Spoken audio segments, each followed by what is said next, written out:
जी, prostate और seminal vesicle discuss करेंगे। तो प्रोस्टेट की बात की जाए, प्रोस्टेट एक ग्लैंडुलर स्ट्रक्चर है, सही है? और इसमें ये फाइब्रोमस्कुलर स्ट्रोमा होता है, मतलब इन शॉर्ट बात की जाए तो एक ग्लैंड भी है, मसल्स भी हैं और फाइबर भी है इसके अंदर, ठीक है? और इसके अलावा आपको बताइए कहाँ पड़ा होता है, ये नेक ऑफ ब्लैडर के नीचे पड़ा होता है। ये ब्लैडर आ रहा है, ये उसकी नेक है, तो उसके नीचे पड़ा होता है और नीचे इसके होता है अपने पास यूरोजेनिटल डायफ्राम, तो उसके ऊपर पड़ा होता है। हम लोग ना 5 लोब्स में डिवाइड करते हैं प्रोस्टेट को। अच्छा, अगर मैं इनके अभी आप देखें कि लेट्स सपोज़ ये जो हमारे पास हमें लोब्स नज़र आ रहे हैं, ये आप देख सकते हैं क्रॉस सेक्शन है, ठीक है? और ये पीछे रेक्टम पड़ी है, ये ब्लैडर पड़ा है, तो आप समझ पा रहे हैं कि हम किस तरह देख रहे हैं। इसमें आप देखेंगे ये जो एरिया ना, ये एंटीरियर एरिया काउंट होता है, एंटीरियर लोब काउंट होता है, ये पोस्टीरियर लोब काउंट होता है और ये होता है मीडियन लोब, सही है? तो ये तो हो गए अपने पास 3 लोब्स। अगर मैं ऊपर से क्रॉस सेक्शन देखूँ ना, ऊपर से काट के ट्रांसवर्स सेक्शन में, तो इसमें आप देखोगे कि लाइक यूँ कह लो कि ये आगे हमारे पास आ गया एंटीरियर लोब, लेट्स सपोज़ ये वाला, सही है? और एंटीरियर लोब से पीछे हमारे पास आ जाएगा हमारा यूरेथ्रा, जो कि ये चीज़ है, और उससे पीछे आएगा मीडियन लोब, उससे पीछे मीडियन लोब लोब नज़र आएगा हमें, और उससे पीछे बात करें तो हमें नज़र आएगा हमारा पोस्टीरियर लोब। तो ये तो जो हमें इधर नज़र आ रहे हैं तस्वीर में कि ये पोस्टीरियर लोब नज़र आ रहा है और ये हमें मीडियन लोब नज़र आ रहा है, तो वो चीज़ तो हमारी हो गई क्लियर। लेकिन जो साइड वाला एरियाज़ है ना, ये वाले, ये है लैटरल लोब्स, जो कि इस तस्वीर में हम लोग नहीं देख पा रहे। तो 2 लैटरल लोब्स हैं, एक एंटीरियर है, एक पोस्टीरियर है, एक मीडियन या मिडल इसे कहते हैं। इनको हम इनको ना डिस्कस करते हैं, इनकी एनाटॉमी को। भाई जान देखिए, अगर आप तो जो एंटीरियर लोब है वो कहाँ पड़ा हुआ है, वो यूरेथ्रा के आगे पड़ा हुआ है, सही है? जो पोस्टीरियर लोब है वो, अच्छा, इजैकुलेटरी डक्ट कहाँ से है? पहले तो इजैकुलेटरी डक्ट को भी देख लें। अगर आप ना हम लोग बैक साइड से देखें ना ब्लैडर को, तो लेट्स सपोज़ ये हमारा ब्लैडर है, तो नीचे प्रोस्टेट पड़ा है। प्रोस्टेट हमारा कह लेते हैं कि ये प्रोस्टेट पड़ा है, ऐसे ही है। प्रोस्टेट के अंदर है ना 2 वास डेफरेंस में आके एंटर होना होता है।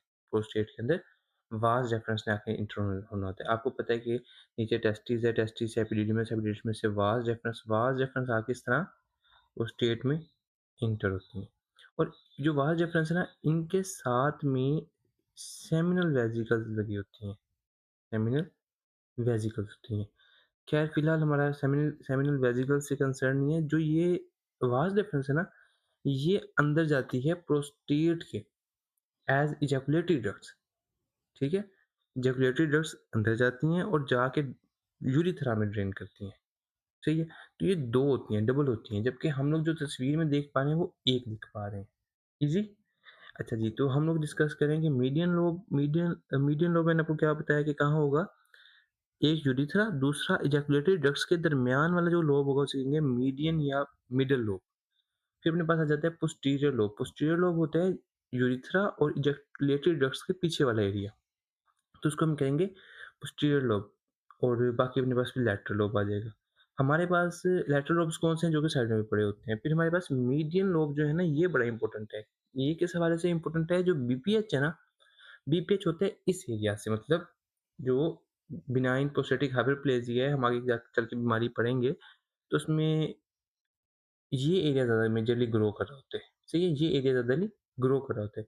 और हम लोग फिर क्या करते हैं, एक टेक्नीक होती है उसे कहते हैं TURP, transurethral resection of prostate, जिसे हम ब्लैडर की ट्रांसयूरेथ्रल रिसेक्शन करके आते हैं ना उसके कैंसर में। तो ये होती है TURP, इसमें हम लोग यूरेथ्रा के थ्रू आते हैं और प्रोस्टे यहाँ से ना इसकी सफाई करते हैं, रास्ता खोल देते हैं जो रास्ता बंद हुआ होता है। ये चीज़ें हम आगे जाके मज़ीद डिस्कस करेंगे। तो बेसिकली हम लोगों का कंसर्न होता है कि हम लोग जो ये एरिया ना इधर दरमियान वाला, इसकी सफाई करते हैं हम लोग। सही है? हम पूरा प्रोस्टेट नहीं खाड़ते, पूरा प्रोस्टेट नहीं साफ करते, सिर्फ एक रास्ता खोलते हैं। सही है? तो ये वाली बात आपने याद रखनी है, ये आगे इसमें हमें पता चलेगा इसके हवाले से। अच्छा, जो मीडियन लोब है ना, मीडियन लोब क्या करता है, वो यूरेथ्रा के अंदर एक प्रोजेक्ट, ये देखें ये इस तरह अंदर आ रहा होता है यूरेथ्रा के अंदर, ठीक है? एज़ अ प्रोजेक्शन आ रही होती है इसकी, प्रोमिनेंस आ रही होती है, इसको कहते हैं वेरुम रेव वेरुमोंटिनम, ठीक है?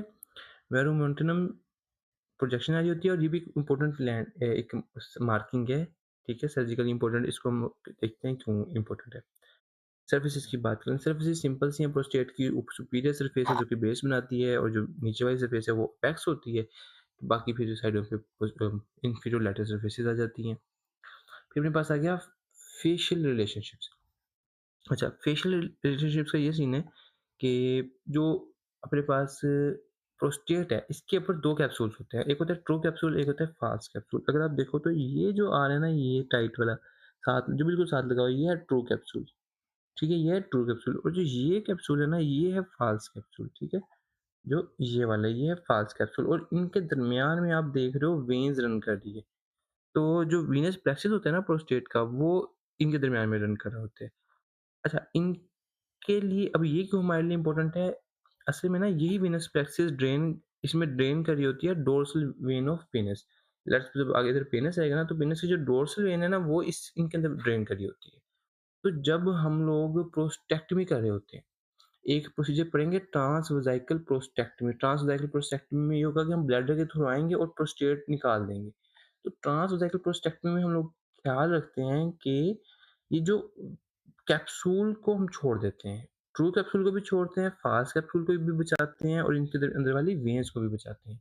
ठीक है? ये हमारा मतलब मेजर कंसर्न होता है तो ताकि जो ये डोर्सल वेन ऑफ पेनिस है उसको मसला ना बने। ये आप जैसे देख लेंगे कैप्सूल होते हैं 2 तरह के होते हैं, इनके दरमियान में प्रोस्टेटिक प्लेक्सिस होता है और ये ड्रेन कर रहे होते हैं डोर्सल वेन ऑफ पेनिस को। और बाकी ये है कि जब हम लोग करते हैं ट्रांसवेसाइकल प्रोस्टेक्टमी, तब उसमें हमने क्या करना होता है कि हम लोग इसको बचाते हैं, ठीक है? फिर अपने पास आ गया फेशिया ऑफ डिनोन व्हीलर्स। यार ये इधर तस्वीर में होना चाहिए था लेकिन नहीं बना हुआ। इसको मैं आपको बताता हूँ क्या सीन होता है कि अब है ना, आप देखो कि लेट्स सपोज़ हम लोग क्रॉस सेक्शन बनाएँ, जिस तरह बुक में बना हुआ है, तो ये अपने पास ब्लैडर आ गया, ब्लैडर के नीचे प्रोस्टेट आ गया, ऐसे ही है, पीछे हमारे पास रेक्टम आ गई। तो अब सीन ये होता है कि जो ऊपर से ना पेरिटोनियम की एक लेयर आ रही होती है, ऊपर से पेरिटोनियम की नॉर्मली ऐसे लेयर आ रही होती है और बाद में ना ये यहाँ से अलग हो जाती है। लेकिन एक बीच में 2 ऐसे लेयर्स रह जाती हैं, जिनको हम कहते हैं फेशिया ऑफ, जो कि बाद में बनती है फेशिया ऑफ डिनोन व्हीलर्स। सही है? फेशिया ऑफ डिनोन व्हीलर्स ऊपर से ये ऊपर से अटैच हो रही होती है पेरिटोनियम के साथ, मतलब कंटिन्यू नहीं रहती पेरिटोनियम के साथ, वहाँ से अलग हो जाते हैं इसकी कनेक्शन। तो ऊपर से लेकिन ये अटैच रहती है पेरिटोनियम के साथ, ये 2 लेयर्स जो हैं और नीचे से ये अटैच हो रही होती है, यहाँ जो अपने पास यूरोजेनिटल डायाफ्राम था, उसके साथ अटैच हो रही होती हैं। अब इसके इसके पीछे होता है प्री रेक्टल एरिया, ठीक है? और इसके आगे होता है रेट्रोवेसिकल एरिया, आप खुद अंदाज़ा लगा सकते हैं कि प्री रेक्टल, रेट्रोवेसिकल इस तरह एरिया यूज़ होता है। तो जब हम लोग पेरिनियल अप्रोच से जा रहे होते हैं ना, प्रोस्टेक्टमी के लिए, मतलब जो पेरिनियल अप्रोच का मतलब ये है कि नीचे पेरिनियम से आएँगे, जहाँ पे हमारा पेरिनियल एरिया है, ये स्क्रोटम वगैरह और ये वाला एरिया ना एनस के आगे वाला और ये इस एरिया के थ्रू जब आते हैं ना, तो उसमें हम क्या करते हैं कि हम लोगों ने इस प्लेन के अंदर घुसना होता है। सही है? मतलब हम लोगों ने नीचे से आके इधर इनके दरमियान आना पड़ता है, इनके अंदर आना होता है। तो इससे ये होता है कि जब हम लोग इसकी इस प्लेन में चले जाते हैं, इन 2 लेयर्स के दरमियान में चले जाते हैं, तो हम लोग रेक्टम को सेव कर लेते हैं, रेक्टम को खतरा नहीं होता। अदरवाइज़ अगर आप वैसे ही घूमते रहो ऐसे रैंडमली, तो आप रेक्टम को भी पंक्चर कर सकते हो। तो ये इधर आप देखोगे कि मतलब अगर यहाँ ड्रा करना चाहें तो यहाँ आप कह लो कि यहाँ एक, बल्कि यहाँ कह लो कि ये एक ऐसे 2 लेयर्स हैं, ठीक है? जो कि नीचे से अटैच हो रही हैं किसके साथ? अ, इसके साथ अपना यूरोजेनिटल डायफ्राम के साथ और ऊपर से अटैच हो रही होंगी उसके साथ पेरिटोनियम के साथ। तो ये होगा अपना फेशिया ऑफ डिनोन व्हीलर्स, सही है? इसको अगर आप यहाँ से देखो तो देखिए जो अर्ली फीटस होता है ना उसमें पेरिटोनियम पीछे आ रही होती है, ठीक है? कनेक्शन होता है पूरा, लेकिन बाद में क्या होता है वो कनेक्शन कट जाता है और 2 लेयर्स रह जाती हैं फेशिया की, जो कि जिसके दरमियान एक पोटेंशियल स्पेस होती है। पोटेंशियल स्पेस ये होती है कि जो एक्चुअली में स्पेस मौजूद होती नहीं है, लेकिन मतलब वो चीज़ सेपरेटेबल होती है कि बाद में उनमें एक स्पेस बन सकती है। पोटेंशियल होता है स्पेस बनने का, यूँ कह लो कि एक्चुअली दोनों लेयर्स चिपकी होती हैं आपस में। अच्छा, तो इसे कहते हैं फेशिया ऑफ डिनोन व्हीलर्स। और जब आप पेरिनियल प्रोस्टेक्टमी कर रहे होते हैं ना, तब आपने must find his way between these 2 layers of Denonvilliers fascia, ताकि आप रेक्टम के डैमेज से बच सको। फिर अपने पास आ गई ब्लड सप्लाई, बहुत सिंपल है। देखो भाईजान, इंफीरियर वेसिकल, देखो ये वेसिकल मतलब जो ब्लैडर की इंफीरियर वेसिकल और जो मिडल रेक्टल, ठीक है? ये जो 2 आर्टरीज़ है ना, इंफीरियर वेसिकल और मिडल रेक्टल यही सप्लाई करती है प्रोस्टेट को भी साथ में। और ये दोनों ही ब्रांच होती है किसकी? इंटरनल आइलिक आर्टरी की, ठीक है? इंटरनल आइलिक आर्टरी की दोनों होती है। और अगर आपसे पूछे कि फिर वीनस ड्रेनेज क्या होगी? तो भाईजान इंटरनल आइलिक वेन होगी दोनों की वीनस ड्रेनेज। अच्छा कोई पूछे आपसे लिम्फैटिक ड्रेनेज क्या होगी?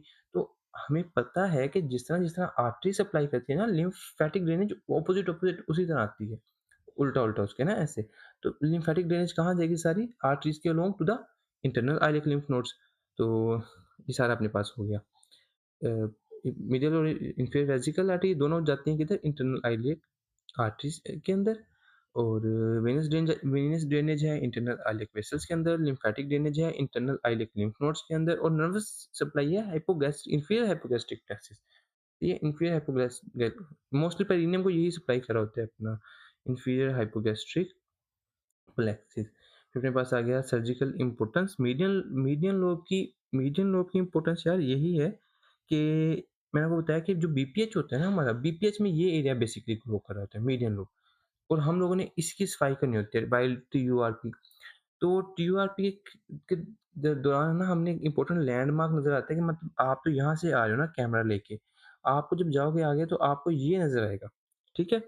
तो जो विरोमोन्टेनम जो है ना, इसको आपने ख़्याल करना है। इसका क्या ख़्याल करना है आपने कि आपने जब रिसेक्शन करनी है, इसका खुरदना है प्रोस्टेट को, तो आपने इससे नीचे नहीं आना। इससे नीचे इसलिए नहीं आना कि जो एक्सटर्नल स्फिंक्टर होता है ना हमारा यूरेथ्रा का, वो यहीं पड़ा होता है। अब अगर आप इससे नीचे पड़ा होता है, तो अगर आप ज़्यादा नीचे आओगे ना, तो आप उसको डैमेज कर सकते हो। तो उससे बचाने के लिए ड्यूरिंग टीयूआरपी आपने विरुमेंटियम से ऊपर-ऊपर ही रहना होता है। ये इम्पोर्टेंट लैंडमार्क इस हिसाब से ही सारा लिखा हुआ है और वो कहता है अगर आप ऐसा नहीं करते तो आप एक्सटर्नल स्फिंक्टर को डैमेज कर दोगे और उस बंदे का जो कंट्रोल था ना यूरिन पे, वो नहीं रहेगा, तो उसे यूरिनरी इनकॉन्टिनेंस हो जाएगी। अच्छा ये तुमने